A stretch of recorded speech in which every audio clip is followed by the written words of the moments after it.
Good morning, everyone. How are you today?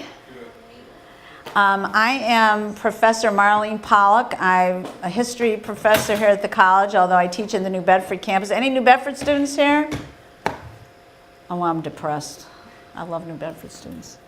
Anyway, today we are going to be doing a program called the Historical Origins of Inequality. And this is a program that's produced by the Multicultural Committee. This is a new committee that has been formed. It's actually our first semester doing programming, and you all got a calendar of some of the events that are coming up, and as well as things that we want to publicize that are going on campus.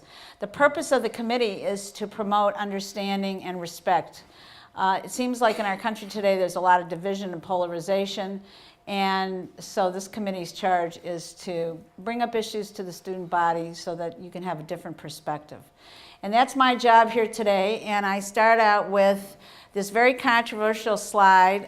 Why do white people have all the cargo? Oops. Wait, we need a hand. You gotta grab a handout. Don't make him lean. Yeah, come to him. Whoa, let me. Oh, you were in the wrong room? Oh. Has everybody come over now? Yeah. Here, I'll get. Sorry. No harm done. Okay. So anyway, as you can see, this quote, why do white people have all the cargo? Does anybody know what cargo might mean? Anybody? Shout it out. Well, cargo is technology, material goods, advanced, high standard of living, and this comes from a guy who was a leader in New Guinea. Oh, it keeps going off. Maybe the battery's dead, I don't know. Oh, wonderful. Anyway, a leader in New Guinea. Anybody know where New Guinea is? It's an island north of Australia. I'm going to show you. I have a world map at the end, so I'll show you where it is. Anyway, this question was posed by Yali to Professor Jared Diamond, who, and I'll go to my next slide. Let me just do this. Who was a very well-known professor, especially now since he wrote this book, Guns, Germs, and Steel. And he had been doing field work in New Guinea. He loves birds, and he's an expert on birds. And so he took that question to heart, and he felt like he didn't have the answer. And so he spent 30 years trying to figure out the answer to that question because, as you can see here, he did the field work, and so he had close contact with New Guinea people, many of whom live in the highlands of New Guinea and actually are living in Stone Age conditions. And, so they have very rudimentary implements. They've never seen a computer, any things that we take for granted.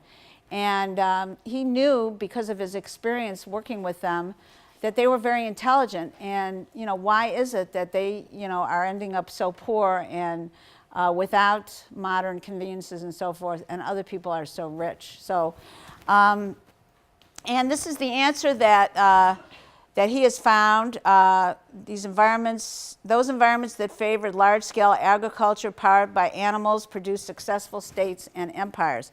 And I just want to say that I've been teaching history for a long time, and in my textbooks, I always bore. Oh, the animals and plants, boring. Who cares about that? I'd always kind of not mention that or not paying attention to that.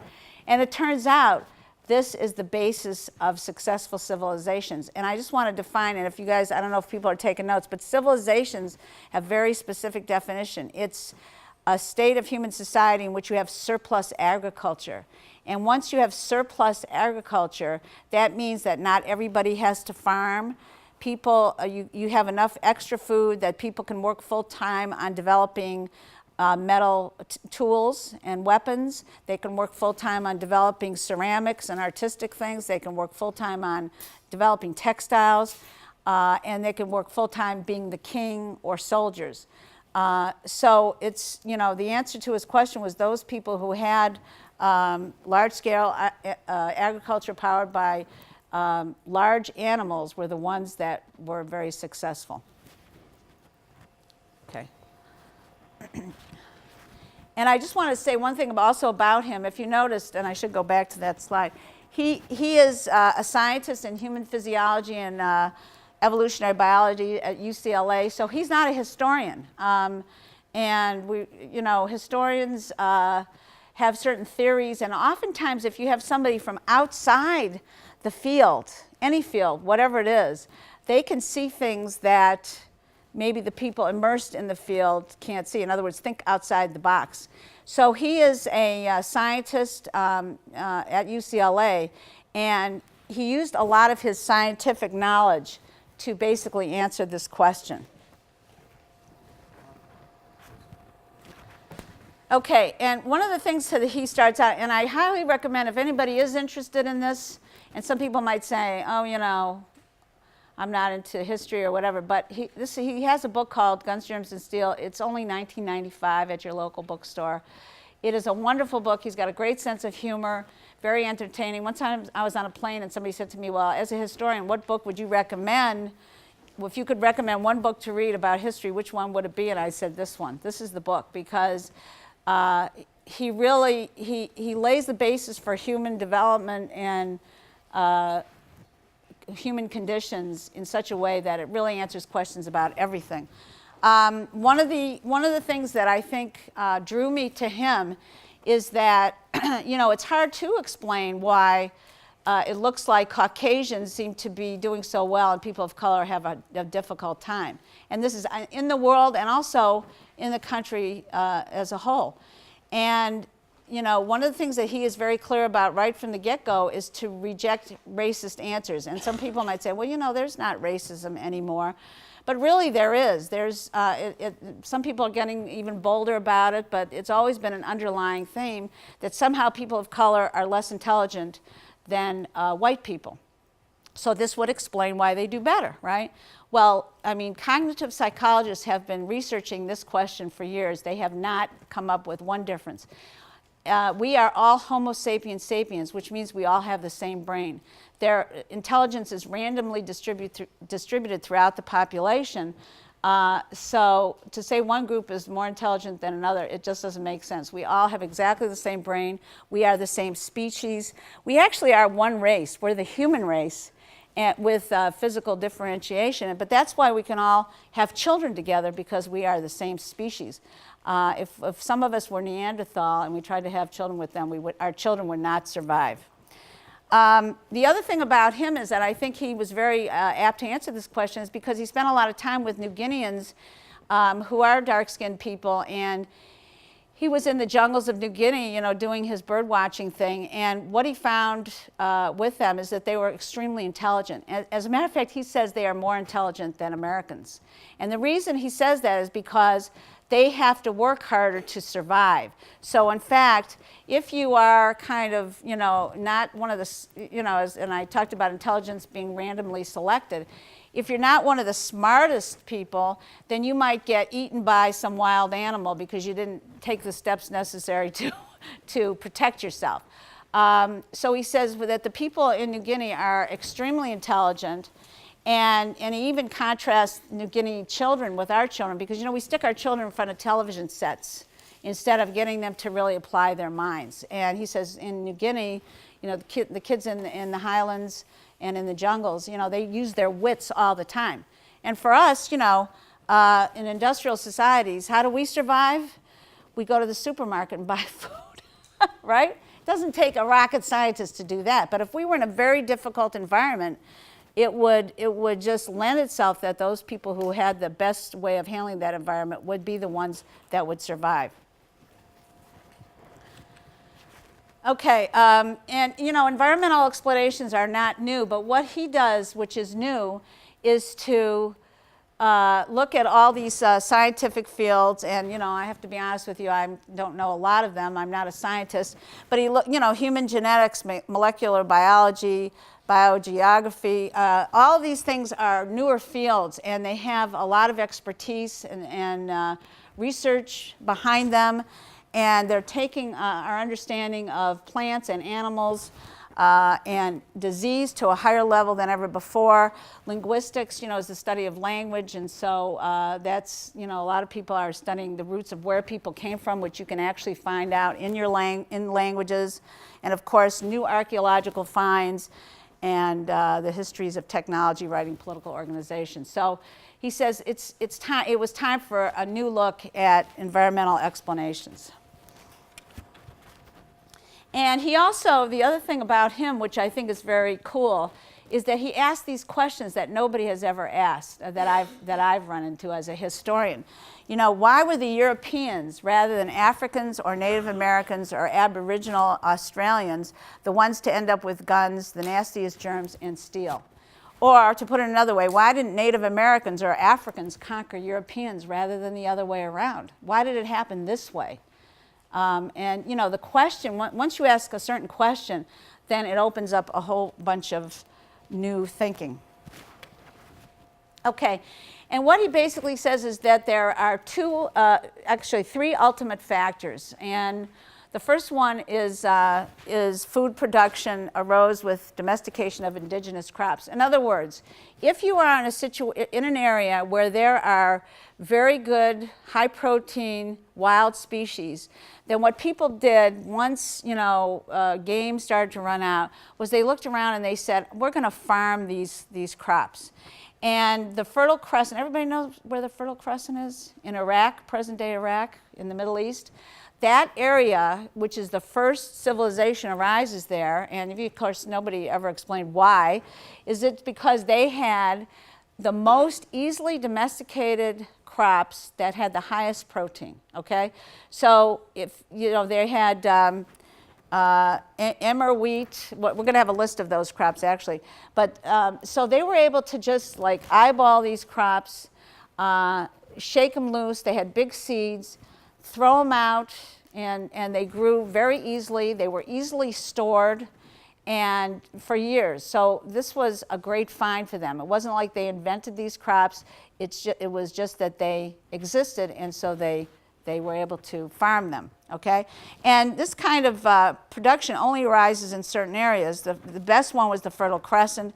China has, in the the Yellow River Valley had millet and soybeans. Mesoamerica, Central America, Mexico had corn, even though they were able to domesticate corn, very difficult. So if you look at the contrast between plant domestication in the Fertile Crescent, which was easy, very, very easy to do, in domesticating corn, they start out with this little teosinte. It's not those little yellow corns that you get in the jars, that's another crop. But wild corn is this little hard shell kernel, and somehow they figured out that if they kept breeding it with other seeds or whatever, I don't know how you do that stuff, they were able to make a corn cob. But it took a long, long time, something like 1,000 years for them to do it. And the teosinte had to go through some kind of a sex change to actually to be domesticated, which happened in nature. And then once they had the corn, they had to hand plant every single corn plant. They couldn't just throw the seeds out. And then on top of that, the corn was very not high in protein. I mean, the wheat was very, very high in protein, easily planted and so forth, and very beneficial. The corn was not a very high protein food. So right away you can see, and that's what they had there. They had beans and squash too in Central America, but they had sort of an inferior plant to begin with. Okay. By the way, in the Andes, they had potatoes, and they grew potatoes up in the mountains, 50 different types of potatoes. Okay, and hunter-gatherers, everybody knows hunters and gatherers, they move around, they hunt, and mostly the men hunt and the women gather, although they both can do both. And they actually learned food production, as I said before, because maybe the game was dying out and they were bumping into other people, and so they started to look around. or food producers, this is how crops diffuse. Food producers invaded them and brought new crops, as well as people borrowing crops. So those with a head start on crop production actually gained a head start on guns, germs, and steel, which I will explain. Oops, sorry. These are the crops in the Fertile Crescent, all high protein, extremely beneficial, easy to grow. And so once you could plant these crops, you would immediately get that surplus, and you would be able to say to people, okay, you're going to work on writing, you're going to work on metals, you're going to work on textiles. And so they could really develop a lot of different technologies. Now here's the second ultimate factor is easily domesticated animals, or domesticable animals, he says, right? And these are large animals, and ironically, except for the llama, every single one of these animals is in Eurasia, the landmass that comprises Europe and Asia, every single one. The Americas had only one. Does anybody know which animal was in the Americas that was easily domesticated? Which one of those it might be? Huh? No. Good guess, though. Not the pig. Huh? No. Good guess. Not the water buffalo. They used to have one of these in the New Bedford Zoo, the Buttonwood Park Zoo. No, not cows. The llama. Who said the llama? Raise your hand. Oh, the llama, yes. The llama and the alpaca. So out of four, these are the only large animals that can be domesticated. Have you ever seen a bear pulling a cart? And I don't think you'd want one because they would eat you, okay? They have, you go online and he mentions all these animals that I've never even heard of. One that looks like a giant anteater, a tapir. Think about buffaloes. You never seen them pulling any plows. Kangaroo, you can't do a kangaroo. Zebras, somebody's wearing zebra boots. I said I'd mention zebras. Zebras cannot be domesticated. Anybody ever see anybody ride a zebra? And if you read his book, you know why? Because they are mean and skittish, and I guess they evolved this personality living with all these nasty predators in Africa. So there's no way you can domesticate a zebra. How about elephants? Huh? Yeah, you can ride elephants, and elephants actually do work in India. But what he says is those animals are tame. They're not domesticated. Domesticated means that you can farm these animals. So in other words, they have to have the right personality. And I never thought about animals having personalities until I read this book, right? They have to have the right personality. They have to be social animals, right? And that can follow human leadership because they're following the leader of their herd. They have to have a lot of litters of young, because otherwise it's not economically useful. I think it takes 9 years for an elephant to have a baby. They have to be economic to feed. So what they did was, these animals that started to drift towards them, they realized the advantages of them and domesticated them. And of course, we look at all of these animals and we say, well, we know them and they're very common to us, but I didn't realize how important they are. And just think about, they provide meat, milk, hides, muscle power, which is the most important thing, manure. They poop on the fields, right? So, and you can ride them, and you can use them for warfare, right? So, extremely impressive things that they do. So, if you don't have these animals, you're going to have a tough time. The llama, by the way, is the only animal in the Americas. You can't ride it. You can't milk it. It just puts little packs on it. I mean, I think they're there to look cute. I don't think they do anything, okay? All right, so they all are in Eurasia. Okay, and you get these very deadly germs from barnyard animals. Again, I didn't realize that. And you know, if you think about it, swine flu, you know, the bird flu, you know, I remembered hearing all that, we know that, but it wasn't until I read his book that it created this consciousness that animals actually are the cause of disease in humans. And of course, you know, you can see measles, tuberculosis, smallpox, flu, pertussis, falciparum. I don't know, do we have any medical people here who know what that is? Falciparum, malaria. You know, so these are animals that if you have them in your barnyard and you're milking them and people, you know, we love our cars. Well, people love their animals. You know, they lived right with them. They were so essential to their survival. And they got sick from them. And many, many people died in the Eurasian landmass, but those who survived developed antibodies. And so, you know, those epidemics would pass. But nevertheless, they were the cause of disease.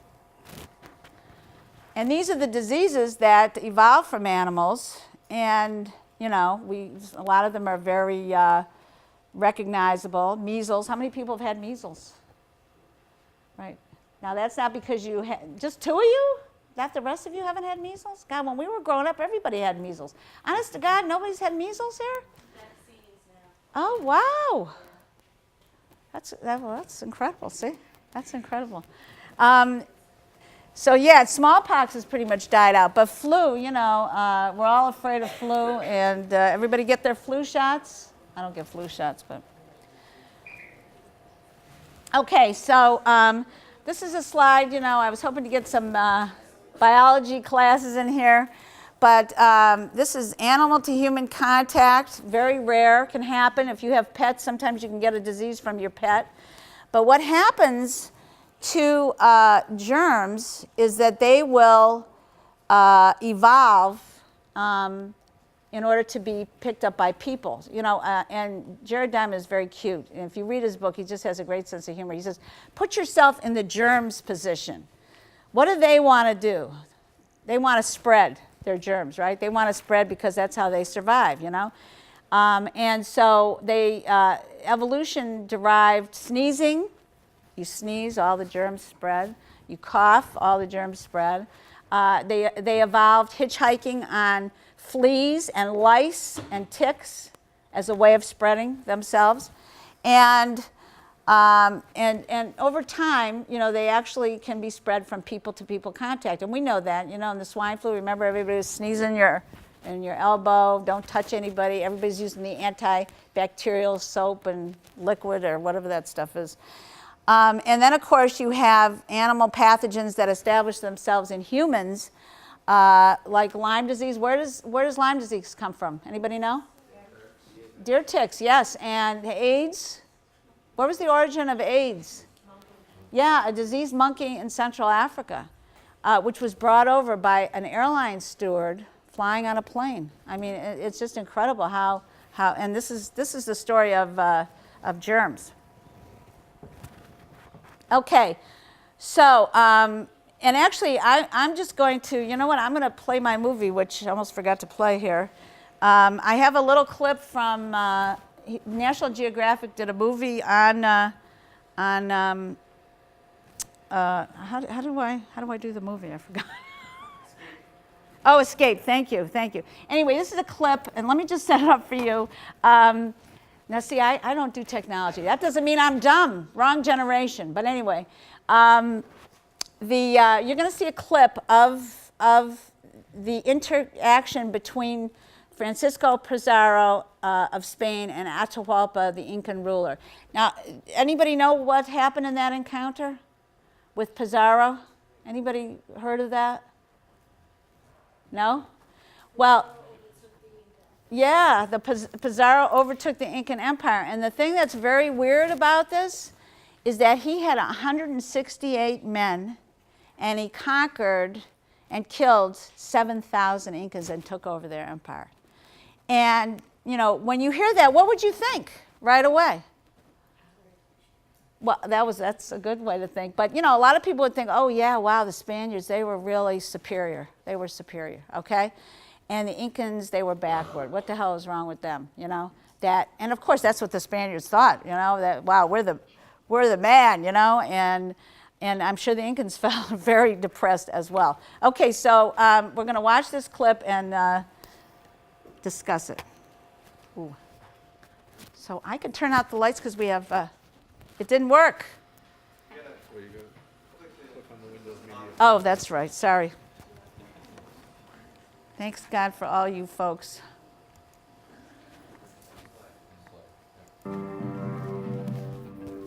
Oh, let me just. This is the night before the attack. I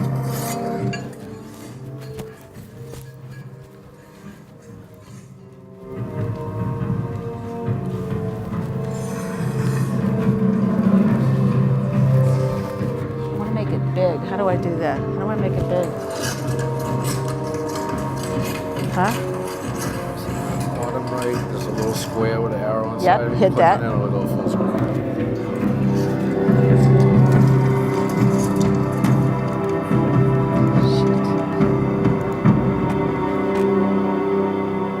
It's the morning of November 16th, 1532.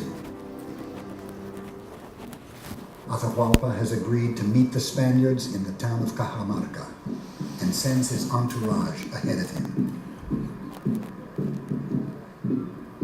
But he makes a fateful decision, that his soldiers should not carry weapons. The Indians were musicians and dancers. They were soldiers but unarmed. Why would Atahualpa unarm his own soldiers? Why? Because he was in the festivity. He was celebrating. He wasn't going to war. He was going for a celebration so that the whole people could see how the alleged gods would run away in fear.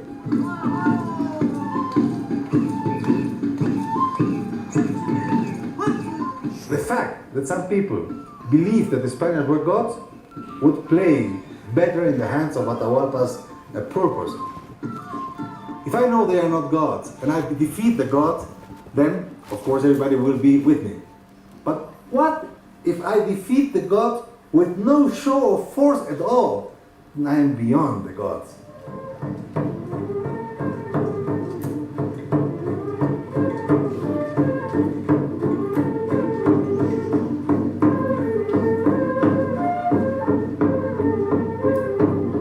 While Atahualpa and his men enter Cajamarca, the Spaniards are waiting, hidden from view. There were 5,000 or 6,000 men, and behind them the figure of Atahualpa seated on a very fine litter, lined with feathers and embellished with gold and silver.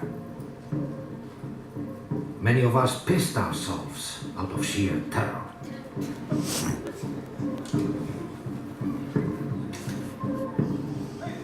The square is filled with Atahualpa's people, but there's not one Spaniard outside.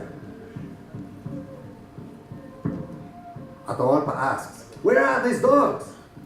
One of his right hands answers, "They have run away because they are afraid of the magnificent Inca."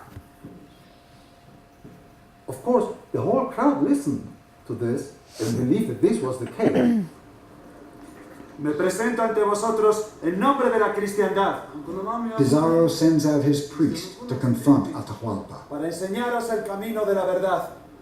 The conquistadors are obliged to try and convert native people before any resort to violence. Mokakakani intechchurini. Mokankani intitaitachchurin. Manang imaparwanaikichu kaipeka. Mi poder procede de mi Señor. Sus palabras están escritas en este libro.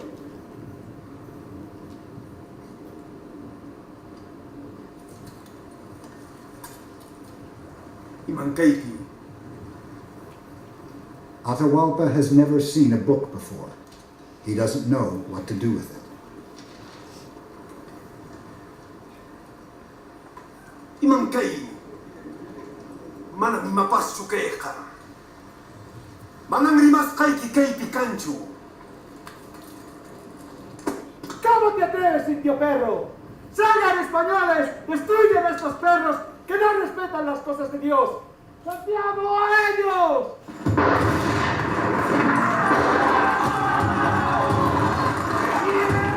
At that moment, with the crowd absolutely unprepared, horses come, there was massive panic.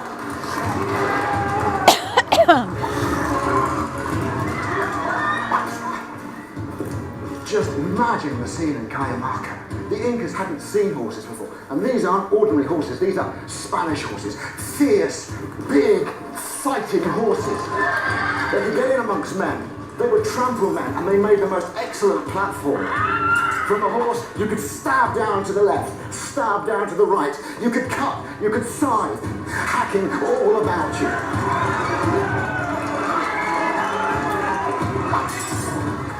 If only the Incas had known that what you had to do against cavalry was stand firm, then they'd have been all right. They had superior numbers, but they didn't know that. They fled, they broke ranks, and then the horsemen could get in amongst them, and they cut them down.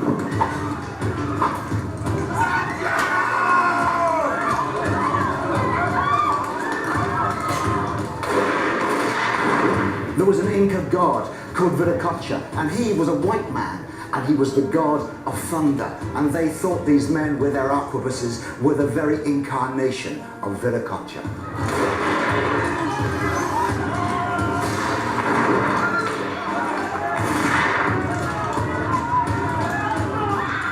The Inca force was in his litter, helped by his carriers. As soon as they were able to do it, the Spaniards went after the litter. And they started killing the carriers. One carrier would fall, and another one would replace him.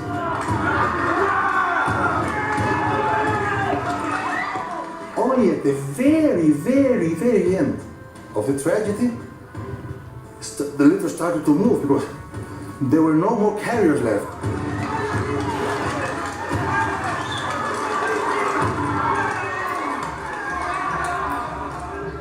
As the litter falls, Pizarro himself captures Atahualpa.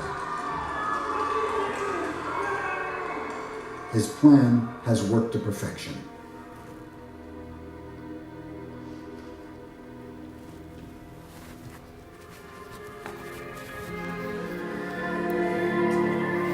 Atahualpa is taken to a makeshift prison in the royal quarters at Cajamarca. He thought we were going to kill him, but we told him no. Christians only kill in the heat of the battle.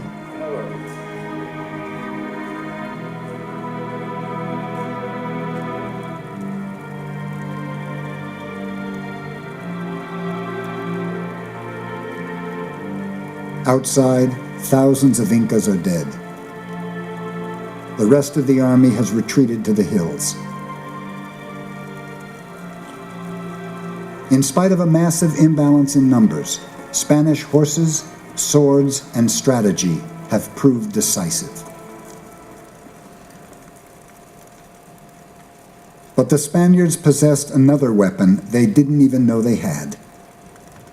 A weapon of mass destruction that had marched invisibly ahead of them.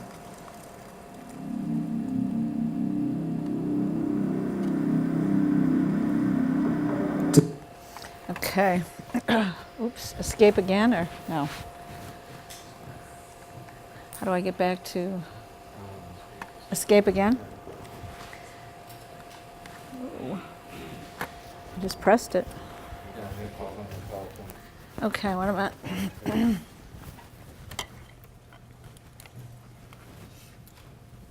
What's the word, bird? Oh, okay. Oh, there it is.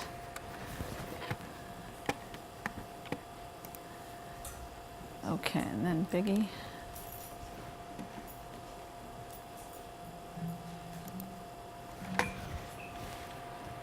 Okay, so you can see what happened here. Number one, Pizarro has read a book that was a bestseller in Europe about Cortez. Has anybody heard of Cortez and what he did? What did he do? You seem to know. No, the guy behind you. I'm sorry. No, no. Okay. Well, Cortez was another Spanish conquistador who had basically taken down Montezuma in the Aztec Empire about 16 years before. And when he did that, he wrote a book that was a bestseller in Europe that discussed his strategy, his tactics, and how he did it. And so Pizarro, who was an ordinary guy from an ordinary village in Spain, he was actually a swineherd, got a hold of this book and said, well, I could do the same thing if I go over there and find another, and I don't know exactly how he found out about the Incas, but he employed the same exact tactics because they had been perfected by Cortez, okay? The element of surprise, the guns. Now those arquebuses are very inaccurate. They wouldn't have been able to hit anything, but what did they provide in that battle scene? Yeah, it scared them. They had never heard anything like that. So that's what Cortez had done to the Aztecs as well. You can see that they're on horseback and the Incas are on foot. They had never seen horses before, okay? Does that surprise you? Never seen horses before. We've seen Native Americans fighting on horseback in the movies and everything, and so we think, well, obviously the horses were always here, but as I said before, they didn't originate here. It wasn't until the Spaniards brought them over. And you can see not just any horse, not a pony, but a very fierce, dominant military animal that when you're on horseback, you can trample people, and then it gives you, like he said, this great platform with the rapier to attack people. The Spaniards were all wearing metal helmets and metal breastplates to protect them. The Incas, of course, were not armed, but even if they had been, they had bone weapons made of bone, and they had quilted body armor, okay? Because that was they didn't need anything else to fight their enemies. So even if they had been dressed for battle, they wouldn't have been clothed in any way to take on the Spaniards. Another thing that's very important is that Atahualpa is the product of his father dying from smallpox, okay? So one of the things about these diseases is that even before the diseases are carried by people-to-people contact, the microbes fly over the sea and actually infect people. So Atahualpa's father dies from smallpox that they never saw any Spaniards, but he got the disease prior to them coming. And so there's a civil war between him and his brother, which weakened the Incas, and he becomes the leader, and he's obviously inexperienced. Obviously, had he had any idea, if he had been in contact with Montezuma or knew about what had happened to Montezuma, what would he have done differently? He would have been on the offensive. He wouldn't have allowed them to come into his kingdom. He would have stopped them right at the border. He would have had all his troops battle ready, and he would have heard about the horses, he would have heard about the guns, and he would have cautioned his troops against them. So, I mean, aside from being inexperienced himself, he didn't even have the benefits of knowing about this other conflagration that had happened.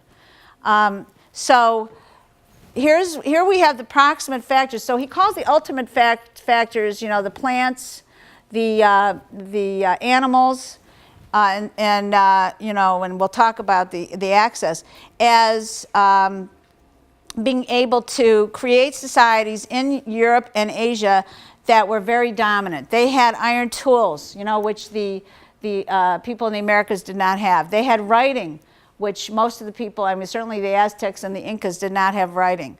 Their agriculture, as I mentioned, was very strong compared to, they did have, enough protein and everything in the Americas, but they had to work harder and their populations weren't as dense.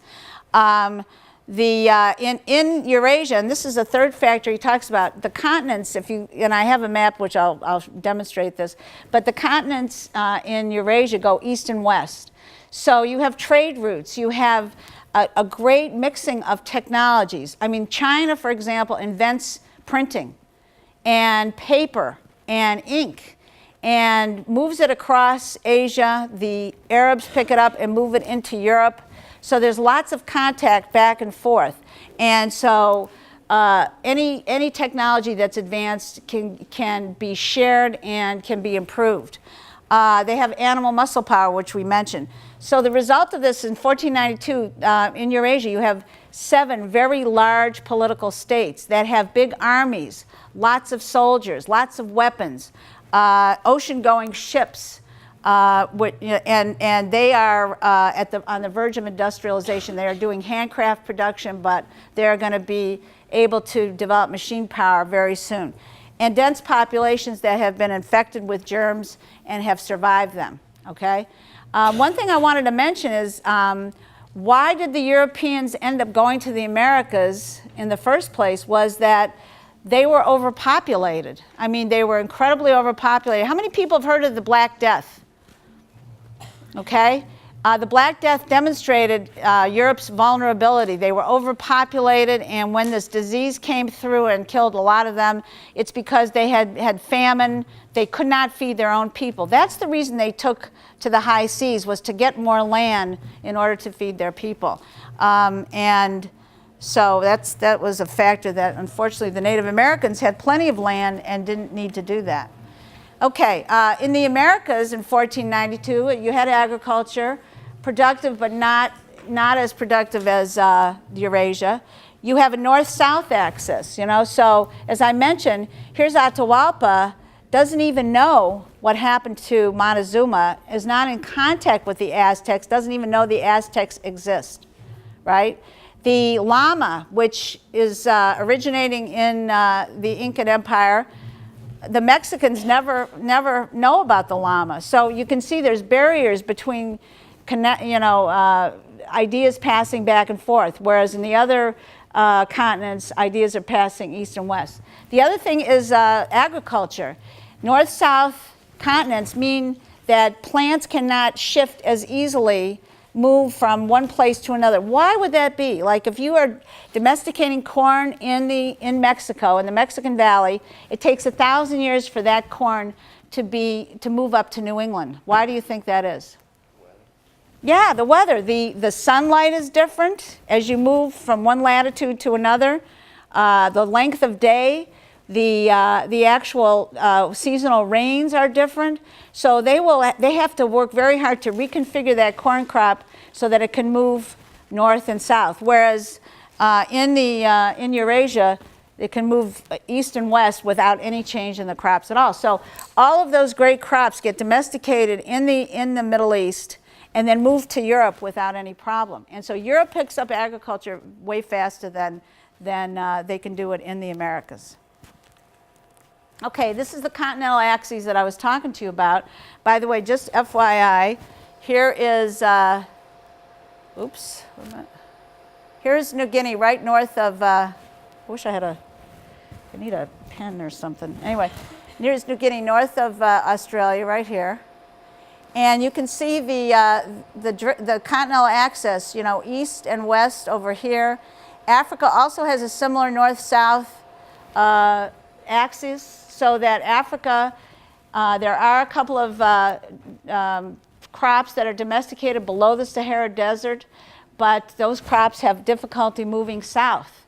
And below the equator, there's not one domesticable crop that exists, a wild species. As a matter of fact, the Dutch will take their crops in Holland over here, right north of England, and move down and establish a beachhead in southern Africa. And that climate, those rains, those daylight and so forth, matches exactly the climate in Holland. So they can move their crops down there and colonize that area, much to the detriment of the African people who then have to contend with the fact that they have advanced weapons, not so much germs, but steel and guns, so it really it ends up being an ironic state of history. The same thing is true in, in California. If you think of how many people have been to California?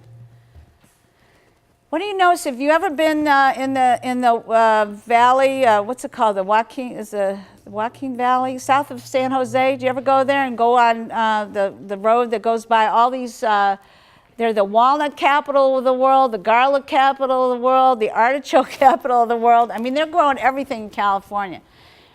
And do you know that none of those crops grew there until Europeans brought them there?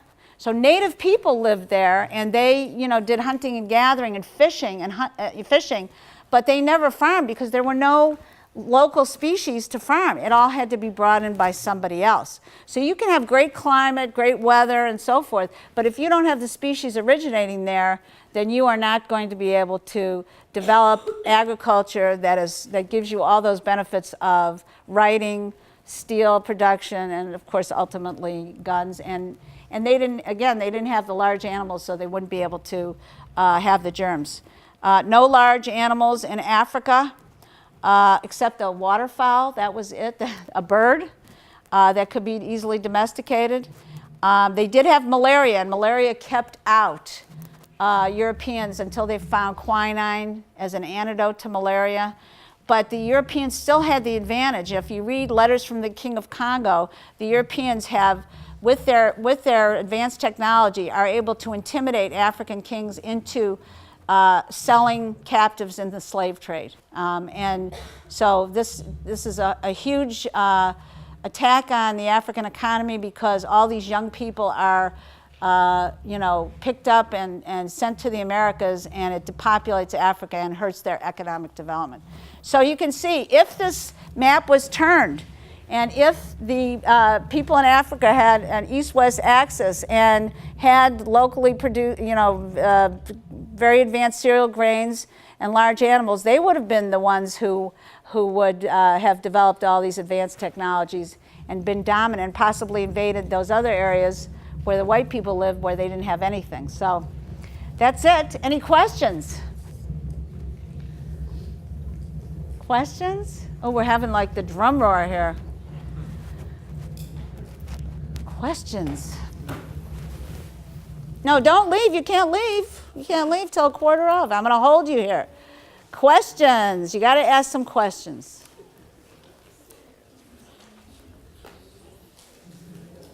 And you don't have to be, it doesn't have to be a highfalutin question.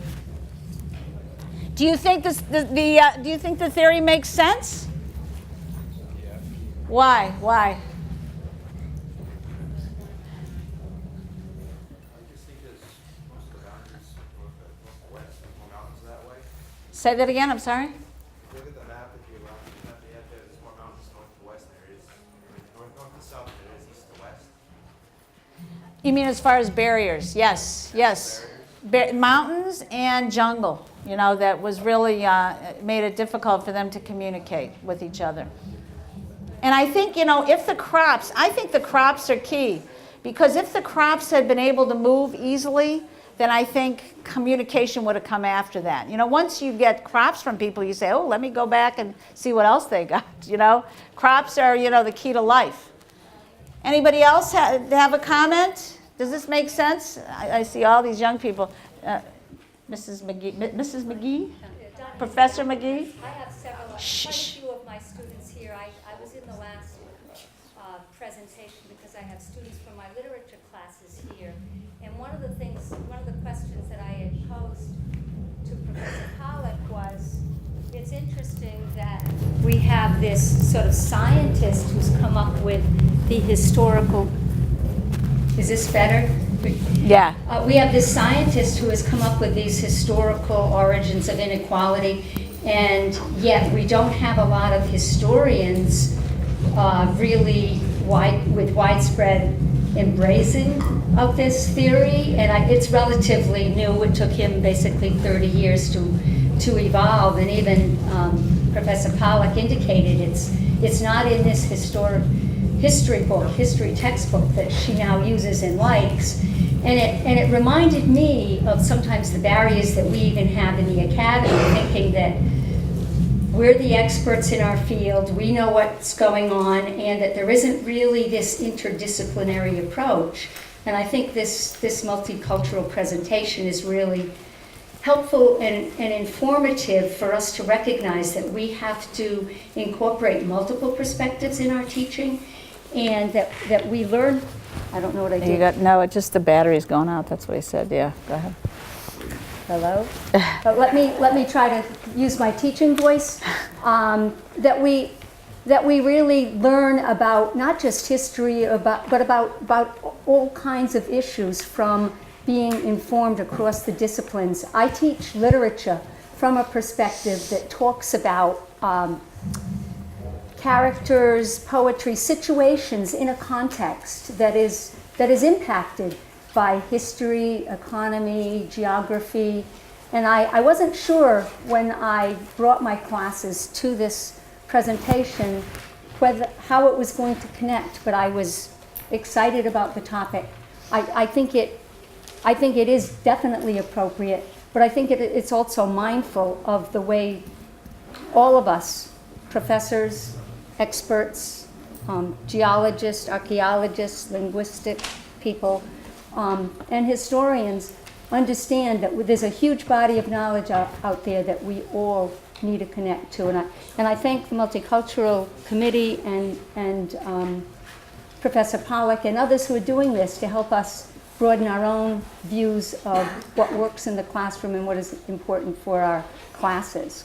And so I want to just thank, I think you haven't been involved with that, but I know you're on that committee, and I know that the president's charge to the committee was so that we can broaden our understanding. And I think that this is very exciting to me. I'm looking forward to reading the book myself, so I'll get a broader understanding of that.